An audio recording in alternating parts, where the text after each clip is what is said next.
কিরে, কবিতা, নেহা, মা যে এখনো এলো না রে?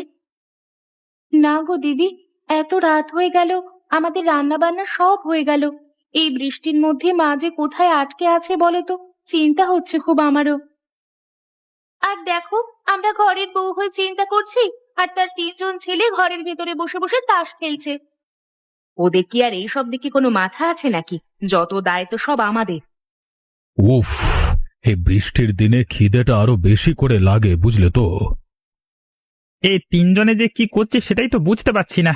এই এতক্ষণে রান্না করে উঠতে পারলো না, এবার কি আমাদের গিয়ে রান্না করতে হবে নাকি? তাই মনে হচ্ছে তো দাদারা, এ বাড়িতে তিনজন বউ এসেছে তো নামে। লোকের বাড়ির বউরা কত কাজ করে, তাদের স্বামীদের সেবা করে, আর আমাদের বউরা দেখো গায়ে হাওয়া লাগিয়ে ঘুরে বেড়াচ্ছে। শুনতে পাচ্ছিস তোরা, ওরা কি বলছে? আমরা নাকি সারাক্ষণ গায়ে হাওয়া লাগিয়ে ঘুরে বেড়াই। হাহ, এই বাড়িতে বিয়ে হয়ে আসা থেকে আমরা যত কাজ করছি শুধু পুড়েই যাচ্ছি।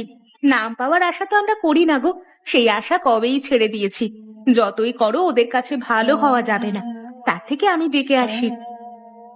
হ্যাঁ, মা এসে মায়ের মতো খেয়ে নেবেন, আমরা অপেক্ষা করব মায়ের জন্য। ওদের যদি আমরা এখনই খেতে না দিই, তাহলে আবার নতুন করে একটা ঝামেলা হওয়ার সম্ভাবনা আছে। কি হয়েছে কি, তোমাদের কি এখনো রান্না হয়নি নাকি? আরে এখন তো অন্য বাড়ির লোকেরা খাওয়া দাওয়া করে ঘুমিয়ে পড়লো, তোমাদের জ্ঞান কবে হবে বলো তো? দাদা, একটা কথা বলার ছিল। তুমি আবার কি বলবে এই খাবার সময়? না মানে, এত রাত হয়ে গেল, মা এখনো বাড়ি আসেননি। তাছাড়া শরীরটাও খারাপ মায়ের। এরকম বৃষ্টি হচ্ছে, তোমরা একটু বেরিয়ে দেখবে গো, আমাদের তো খুব চিন্তা হচ্ছে। বৃষ্টির জন্য কোথাও আটকে গেছে, বৃষ্টি কমে গেলে নিজেই চলে আসবে। আর তাছাড়া এই বৃষ্টির মধ্যে আমরা কোথায় খুঁজতে যাব? বৃষ্টি হচ্ছে, মা ভিজে যাবে, মার জন্য চিন্তা আছে। আর আমরা বাইরে গেলে আমরা ভিজে যাব, তার বেলা চিন্তা নেই। যত সব। মায়ের বয়স হয়েছে, এরকম ব্যবহার কি মায়ের প্রতি করা ভালো? দেখো, চোখের সামনে থেকে তোমরা যাও। এখন এক কথা বারবার কানের কাছে গান গান গান গান গান গান করে মাথাটা খারাপ করতে শোনা তো। কি হলো, আবার দাঁড়িয়ে রইলে কেন? যেতে বলা হলো, যাও। যত সব। দিদি, আমার কিন্তু খুব ভয় করছে। এতটা রাত কিন্তু মা কখনোই করেন না। আর তাছাড়া বৃষ্টির জন্যই যদি আটকে থাকবেন, তাহলে এতক্ষণে তো এসে যাওয়ার কথা। বৃষ্টি তো অনেকক্ষণ আগে থেমে গেছে। সেটাই তো ভাবছি দিদি, এই বুড়ো বয়সে এই জল কাদায় কোথাও পড়ে গেল না তো? সেজন্যই তো বলছি, আমার খুব ভয় করছে দিদিরা। আর আমাদের মানুষগুলো যতই নিশ্চিন্তে থাকুক না কেন, আমরা তো আর নিশ্চিন্তে থাকতে পারি না। আর তাছাড়া অনেক সময় কেটে গেছে, এতক্ষণ যদি কোথাও বিপদে পড়ে থাকেন, তাহলে তো সর্বনাশ হয়ে যেতে পারে। না না, আমরা এইভাবে কিছুতেই হাত গুটিয়ে বসে থাকতে পারি না। ওনার ছেলেরা নিশ্চিন্তে খাওয়া দাওয়া করে গায়ে হাওয়া লাগিয়ে ঘুমাতে পারে, কিন্তু আমরা তো আর সেটা পারি না। ঠিকই বলেছো, আমরা কখনোই নিজেদের দায় এড়িয়ে যেতে পারি না। কিন্তু আমরা এত রাতে একা গেলে কি ঠিক হবে? কিন্তু যদি ঘরের পুরুষদের ডাকতে যাই, তাহলে আবার ঝামেলার সূত্রপাত হতে পারে। আমি কি গিয়ে একবার দেখবো ডেকে? না না, তার কোনো দরকার নেই দিদি। ওদের যদি বিন্দুমাত্র চিন্তা থাকতো, তাহলে তো এইভাবে ঘুমিয়ে থাকতে পারতো না। যত যাই হোক, মা বলে তো কথা। চলো তাহলে আমরাই যাই, ওরা ঘুমিয়ে থাক নিজেদের মতো। না না, এইভাবে ঠিক হচ্ছে না। তার মানে আমাদের অন্তত হাতে লাঠি, টর্চ আর ছাতা নিয়ে বেরোনো উচিত। ঠিক আছে, দৌড়ে গিয়ে নিয়ে এসো। চলো, আমরা প্রতিজ্ঞা করছি যে যতক্ষণ না মাকে খুঁজে পাবো, ততক্ষণ আমরা ফিরবো না। হ্যাঁ, যে করেই হোক আজকে মাকে খুঁজে পেতেই হবে। কি হচ্ছে বলো তো? এতটা রাস্তা তো আমরা খুঁজে ফেললাম, কই কই কোথাও তো মাকে পেলাম না। সেটাই তো ভাবছি, বাড়ি থেকে তন্ন তন্ন করে খুঁজতে খুঁজতে এই ভাঙা পোল পর্যন্ত চলে এলাম। এবারে তো এদিকে সে ভয়ানক সেতুটা পড়বে। তাহলে কি বলছো, ওই সেতুর ওপর দিয়ে খোঁজা হবে? আমার কেমন ভয়ে যেন হাত পা ঠান্ডা হয়ে যাচ্ছে। এদিকে যখন পেলাম না, তখন চলো ওইদিকেই দেখা যাক।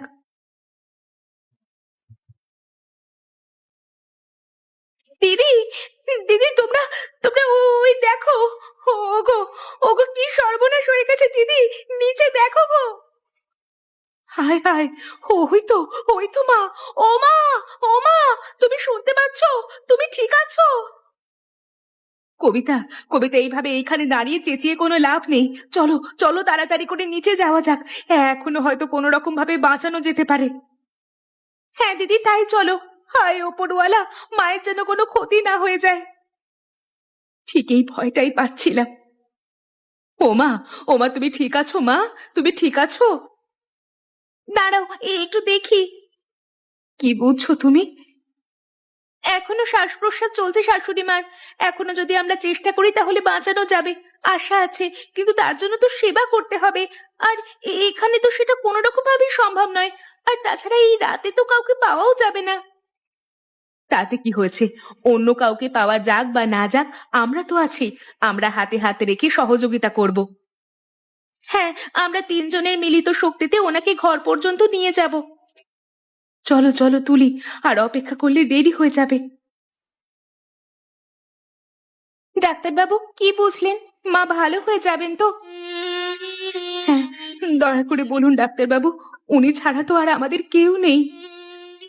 যতটা চিকিৎসা করবার আমি করে দিয়েছি, এখন তোমাদের সেবার উপরই বেঁচে থাকবেন। তবে হ্যাঁ, একটা কথা বলে রাখি যে এই ব্যান্ডেজটা কোনো রকম ভাবে এখন খোলা যাবে না, ঠিক আছে? তবে চোট খুব একটা গুরুতর না হলেও আতঙ্ক গ্রাস করেছে ওনাকে। এরকম একটা বিপদের আঘাত তো মানে কাটিয়ে ওটা সহজে সম্ভব নয়। তাই সেবা করুন। ডাক্তার কি বলে গেল? মা ঠিক হয়ে যাবে তো? নিশ্চয়ই ঠিক হয়ে যাবে। এখন আমাদের তিন বউকে হাতে হাত রেখে মায়ের সেবা করতে হবে। আমরা নিশ্চয়ই পারবো, আমাদের পারতেই হবে। এই সংসারে আজ আমরা আসতে পেরেছি শুধুমাত্র এই মানুষটার জন্য। আর এই মানুষটার এই রকম বিপদে আমরা কোনোদিন মুখ ঘুরিয়ে থাকতে পারি না। আজ সুখ দুঃখ যাই হোক, আর ভবিষ্যৎ কেমন আসবে আমরা জানি না। তবু যদি ভালোই হয়, তবে হবে এই মানুষটার জন্যই। কি হয়েছে কি? আজকে কি তোমাদের চোখে ঘুম নাই নাকি? এরকম ভোর রাতে বাড়ি মাথায় তুলছো কেন? হ্যাঁ, এ কি, মা এরকম ভাবে শুয়ে আছে কেন? মায়ের মাথা ফেটে গেছে নাকি? তোমরা কিছু করেছো? এই কথাগুলো বলতে তোমাদের লজ্জাও করে না? না, পড়ে পড়ে তো ঘুমোচ্ছিলে এখানে। কি হয়েছে সেই সম্বন্ধে তোমাদের কোনো আন্দাজ আছে? যখন তোমাদের বলা হলো যে মা সন্ধ্যা রাত হয়ে গেছে এখনো বাড়ি ফেরেননি, তখন তোমরা তো আমাদের ওপর জোর জুলুম করে বেশ ভালো করে খাওয়া দাওয়া করে ঘুমিয়ে পড়লে।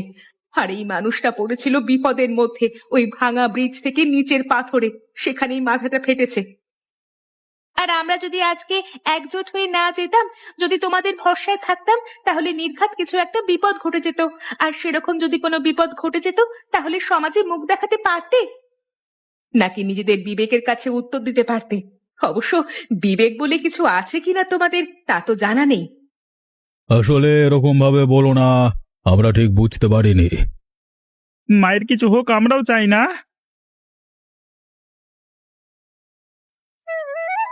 দেখো দেখো, মায়ের জ্ঞান ফিরেছে। তোমরা দেখো, মা চোখ খুলে তাকিয়েছে। মা, মা কেমন আছো? এখন কেমন লাগছে তোমার? ডাক্তারবাবু বলে গেছেন মাকে এখন বেশি চাপ না দিতে। হ্যাঁ, আমি বেঁচে আছি। আমি কোথায়? আমি তো ঠিক বুঝতে পারছি না। মা, তুমি বুঝতে পারছো না? তুমি কি আমাকে চিনতে পারছো না মা? এ তোমার ছেলে গো আমরা। এ কি গো, চিনতে পারছো নাকি? আমি মহেশ মা, ভালো করে চেয়ে দেখো আমাদের। মা, মা, তুমি ওই ভাঙা পোলের নিচে পড়েছিলে সারা রাত। আমরা মাঝরাতে গিয়ে তোমাকে তুলে এনেছি। হ্যাঁ, তারপর ডাক্তার এসে তোমার চিকিৎসা করে গেছে। কি হয়েছিল? তুমি ওরকম বিপদে পড়লে কি করে? আমরা তো সন্ধ্যে থেকে চিন্তায় চিন্তায় পাগল হয়ে যাচ্ছিলাম। শেষ পর্যন্ত যদি আমরা তিনজনে না খুঁজতে যেতাম, তাহলে একটা ভয়ানক কিছু ঘটে যেতে পারতো। পুরো ঘটনা তো আমারও ঠিক মনে নেই, তবে যতটা মনে আছে যে আমি ওই রাস্তা দিয়ে ফিরছিলাম প্রতিদিনের মতো সন্ধেবেলায় বাজার থেকে। তারপর ডাকাতের দল আমার মাথায় লাঠি মেরে অজ্ঞান করে ফেলে দিয়েছিল আমাকে। তোমরা আমাকে বাঁচালে বৌমা। আমি আবারও বুঝতে পারছি যে আমি মানুষ চিনতে কোনো ভুল করিনি। তবে আমি যে ছেলেদের জন্ম দিয়ে ভুল করেছি, সেটা আমি এখন বুঝতে পারছি। আসলে তোরা হচ্ছিস এক একটা কুলাঙ্গার। নিজের ছেলে বলে পরিচয় দিতেও আমার লজ্জা করে তোদেরকে। মা, আমাদের ক্ষমা করো, আসলে আমরা ঠিক বুঝতে পারিনি, বুঝলে তো। তোরা চুপ কর, আর সাফাই দিতে হবে না আমার সামনে। ওরা পরের বাড়ির মেয়ে হয়ে আমাকে ঠিক খুঁজে বার করলো, আর তোরা নিজের পেটের ছেলের হয়ে কি করেছিলিস? ওরা কি করেছিল বৌমা সারাক্ষণ? তোমরা একা খুঁজতে গেলে কেন এত রাতে? ওরা প্রতিদিনের মতো সন্ধ্যে থেকে ঘরে তাস খেলছিল, তারপর খাওয়া দাওয়া করে ঘুমাতে গেছে। আসলে মা, তুমি আমাদের ক্ষমা করে দাও। এমন যে কিছু একটা ঘটতে পারে সেটা তো আমরা বুঝতে পারিনি। আমরা হয়তো ভেবেছিলাম তুমি বৃষ্টির জন্য আটকে গেছো। সব ঘটনাই ঘটে, আর তার ভালো কিছু দিক থাকে। একটা কথা তোমরা ছেলেরা কান খুলে শুনে রাখো এবার। আজ আমার যদি এই 3 বউ না যেত সেখানে, তাহলে আমি মরে পড়ে থাকতাম, কেউ দেখতেও যেত না। আর তোমরা নিশ্চিন্তে তাস খেলে খেয়ে দে ঘুমিয়ে থাকতে। তাই আমার এখন একটা কড়া আদেশ আছে। কি মা, কি আদেশ তোমার? আমার আদেশ হচ্ছে, আমার যা সম্পত্তি টাকা পয়সা আছে তাতে আমার ছেলেদের কোনো অধিকার থাকবে না। বৌমারা এখন থেকে আমার সংসার চালাবে। আর ছেলেদের যদি এখানে এই বাড়িতেই থাকতেই হয়, তারা বৌমাদের কথা শুনে চলবে। বৃষ্টির দিনের এই ঘটনা, বৃষ্টিতে 3 বউয়ের এক ঘরে সংসার হয়ে থাকবে। মা, এটা তুমি কি বলছো? এটা তুমি ঠিক করছো কি? আমাকে ঠিক ভুল শেখাতে আসিস না তোরা। এখন থেকে আমি 3 বউকে নিয়ে আলাদা থাকবো। যদি তোরা কোনো কাজ করিস, নিজের পায়ে দাঁড়াস, তাহলে ঠিক আছে। তাহলে আমাদের 4টে মানুষের আমার পেনশনের টাকায় দিব্যি চলে যাবে। তাছাড়া আমার বৌমারা যথেষ্ট যোগ্য, তারা ঠিক এই সংসার চালিয়ে নিতে পারবে। এখন তোমরা সবাই এখান থেকে যাও, আমি বিশ্রাম করব। বড় ক্লান্তি লাগছে। জীবনে প্রথমবার বুঝতে পারছি যে কষ্ট করে কাজ করাটা এতটা পরিশ্রমের। সারা জীবন শুধু লোকের পেছনে কাঠি মেরেছি, এখন বুঝতে পারছি তার মর্ম। সত্যি, ঘরে তাস খেলা জীবন ছেড়ে কাপড়ের দোকানে কাজ নিয়ে যে কাপড় বিক্রি করা এতটা কষ্টের, তা হারে হারে টের পাচ্ছি বাবা। আমারটা তো আরো পরিশ্রমের। গ্যারেজে গাড়ি সারাতে সারাতে রক্ত ঘাম সব জল হয়ে বেরিয়ে যায় বাবা। তোমরা তো তবু কিছু একটা জোগাড় করতে পেরেছো কলা। আমি তো লজ্জায় সেটাও পাচ্ছিলাম না। তবে এখন অনেক কষ্টে ছোট একটা হোটেলে থালা বাসন পরিষ্কার করবার মানে কাজ জোগাড় করতে পেরেছি আর কি। যাই হোক, তার থেকে তো কিছু কিছু উপার্জন হয়েছে সৎ পথে। এই টাকাগুলো নিয়ে ঘরে ফিরে মায়ের হাতে তুলে দিতে পারলে বাঁচা যায়। কিরে বেড়াচ্ছিলে মায়ের 3 ছেলেরা? দেখছি আজকাল শহরে কাজ করতে যাচ্ছে। বাবা বাবা বাবা, তোরা যদি কাজ করে টাকা রোজগার করিস, তাহলে বসে বসে গল্প দেবে কারা বাবা? তার থেকে বরং তোরা গল্প দে আর টাকাগুলো তাড়াতাড়ি আমাদের বার করে দে। হ্যাঁ বস, আমি খুব ভালো করেই জানি আজ তোদের মাইনে হয়েছে পকেট ভর্তি টাকা। এই মারতে পারলে একেবারে রাজা হয়ে যাবো আমরা। দিয়ে দে ভাই, দিয়ে দে। বেতনের টাকা ভালো ভালো দিয়ে দে, নাহলে পেট ফাঁসিয়ে দেবো ছুরি দিয়ে কাচাত করে। হ্যাঁ, তোরা অনেক শয়তানি করেছিস, কিন্তু আজকে আর নয়। হ্যাঁ রে শালা, তোরাই আমার মায়ের উপরে আক্রমণ করেছিলিস তাই না? আজকে আমাদের 3 জনের সামনে পড়েছিস, এমনিতেই মাথা গরম আছে, আজকে তোদের দেখে নেব শালা। চল চল, আজকে কোনো মুখের কথা হবে না, আজকে হাত চলবে সালা। ওরে বাবারে, মারছে রে, মেরে দিল, ভেঙে দিল, মেরে দিল। উফ, এত উল্টে পড়ে গেল বস। এদের গায়ে কি জোর! ব্যাটা শুধু খেয়ে খেয়ে গায়ে জোর বানিয়ে জোরে পারে। ওদের ছাড়বি না, বেঁধে ফেল বেটাদের, তারপর টানতে টানতে পেটাতে পেটাতে নিয়ে চল, আজকে ওদের বিচার হবে। হ্যাঁ, ওদের ছাল সবার সামনে খুলবো। দোয়াই দোয়াই, তোমাদের ছেড়ে দাও, বড় ভুল করে ফেলেছি। বাপরে বাপ, বাপরে ছেড়ে দাও, এটা মতো ছেড়ে দাও, বাপরে বাপরে বাপ। ছেড়ে দেবো তোদেরকে? চল, আজকে আমাদের সব ঝাল তোদের উপরে ছাড়বো। বড় ভালো দিনে তোরা আমাদের হাতে লেগেছিস রে। চল চল চল চল, তাড়াতাড়ি চল। হ্যাঁ চল, চল এই টানতে টানতে নিয়ে চল তো মাল দুটোকে যত সব। মা বেরিয়ে দেখে যাও একবার। এই এখানে দেখো, আজকে ব্যাটাগুলোকে হাতে পেয়ে ধরে এনেছি। আরে এদের কোথায় পেলি তোরা? মা ভালো করে দেখো তো এরাই তোমার উপর আক্রমণ করেছিল কিনা। হ্যাঁ হ্যাঁ, এরাই। ওই রাতে এরাই আমাকে মেরেছিল। আর এর সঙ্গে চোরটা আমার টাকার থলি আর বাজারের ব্যাগ ছিনিয়ে নিতে চেয়েছিল। আমাকে মাফ করে দাও মা, ভুল করে ফেলেছি বুড়িমা। দেখো বুড়িমা, তুমি যদি আমাদের ক্ষমা না করো তাহলে আমাকে সবাই মারতে মারতে মেরে ফেলবে রে বাবা। না মা, যারা তোমাকে এত বড় বিপদের মধ্যে ফেলেছিল তাদেরকে কিছুতেই ছাড়া যাবে না। ঠিক কথা। না, এদের ক্ষমা করা যাবে না। তোমরা পুলিশে খবর দাও, পুলিশ এসে এর বিচার করবে। চল চল আজকে তোদের মারতে মারতে থানায় নিয়ে যাবো, চল। আর তোমাকে এত চিন্তা করতে হবে না, সব ঠিক হয়ে গেছে। কোনো ঝড় ঝাপটায় আমাদের দোকান বা আমাদের সংসার আর উড়িয়ে নিয়ে যেতে পারবে না। তোমাদের রান্না কত দূর? এই তো ভাত মাছ হয়ে গেছে, এবারে শুধু ডালটা হলেই হয়ে যাবে। একটু পর থেকেই কিন্তু লোকজন আসতে শুরু করবে। গ্রামের সবাই কয়েকদিন ধরে জিজ্ঞেস করেছে যে এখানে কি হচ্ছে। আমরা সবাইকে বলেছি আজ থেকে আমাদের নতুন হোটেল শুরু হচ্ছে, তোমাদের সবাই খেতে এসে। সবাই খেতে আসবে বলেছে? আমাদের কষ্ট করে করা এই হোটেলে যদি সবাই খায় তাহলে খুব ভালো হবে গো। তুমি কোনো চিন্তা করো না বৌমা, সবাই আসবে এবং খুশি হয়ে খাবে। আমাদের শুধু নিজেদের রান্না বান্নার দিকে একটু লক্ষ্য রাখতে হবে। আমি এতদিনে এটাই চেয়েছি যে আমার ছেলে বৌমারা সবাই মিলেমিশে সমাজের জন্য, গ্রামের জন্য ভালো কিছু করুক। অবশেষে সেই দিন এসেছে। মা, তোমার থেকে আমরা রান্না শিখেছি, আর আমাদের রান্না কি কখনো খারাপ হতে পারে? তাহলে জেনে রেখো, প্রতিদিন এক রান্না করা যাবে না। তোমাদেরকে বিশেষ ধরনের একটা শুক্তো রান্না করা শিখিয়ে দেব। আজকে যে মাছের কালিয়াটা শিখিয়েছি ওটা রান্না করেছে তো?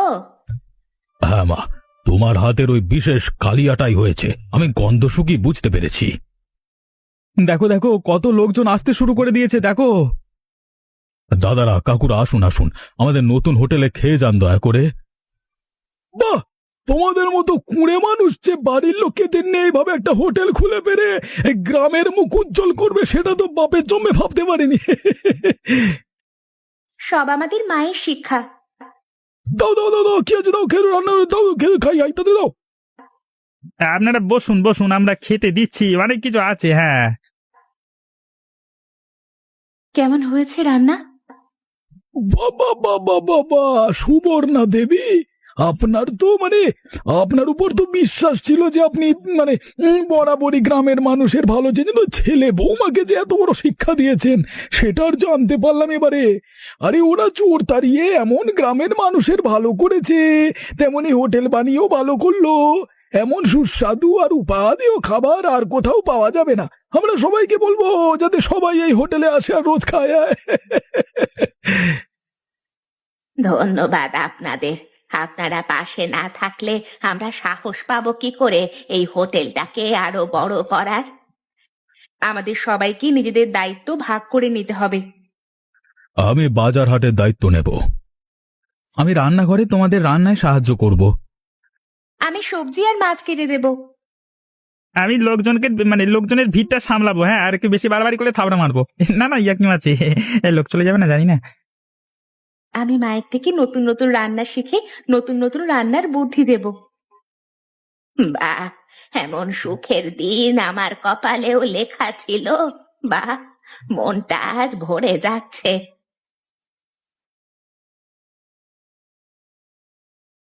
কিরে, অনেকক্ষণ ধরে তো তোরা হিসাব দেখে যাচ্ছিস, আজ কেমন বেচা কেনা হলো?